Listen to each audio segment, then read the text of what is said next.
அரசு கல்லூரிகளிலும் சரி, மற்ற கல்லூரிகளிலும் சரி, முன்னெப்போதும் இல்லாத அளவுக்கு அதிகமாக மாணவர்கள் கல்லூரி படிப்பை சேர்வதற்கான அந்த விண்ணப்பங்களை கொடுத்து வருகிறார்கள்ங்கிற செய்திகளை உங்களுக்கே நல்லா தெரியும். இதெல்லாம் இந்த ஆட்சி ஒரு நிலையான தமிழ்நாட்டினுடைய முன்னேற்றத்தை எண்ணத்தில் கொண்டு செய்யப்படக்கூடிய ஒரு ஆட்சிங்கிறதுனால இவையெல்லாம் நல்ல சிறப்பாக போகிறது. இந்த நேரத்தில் முதலமைச்சருக்கும் தமிழ்நாடு அரசுக்கும் ஒரு நன்றியை தெரிவித்துக் கொள்ள விரும்புகிறேன்.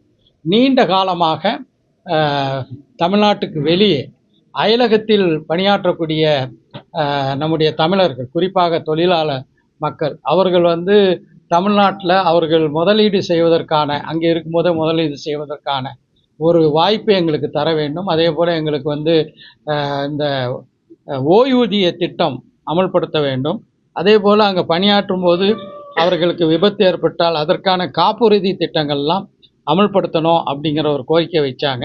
இதை நான் தமிழ்நாடு முதலமைச்சர் அவர்களுக்கு தெரிவித்தேன். என்னுடைய கோரிக்கைகளை எல்லாம் ஏற்று அரசு 2 தினங்களுக்கு முன்பு ஒரு அறிவிப்பை வெளியிட்டிருக்கிறது.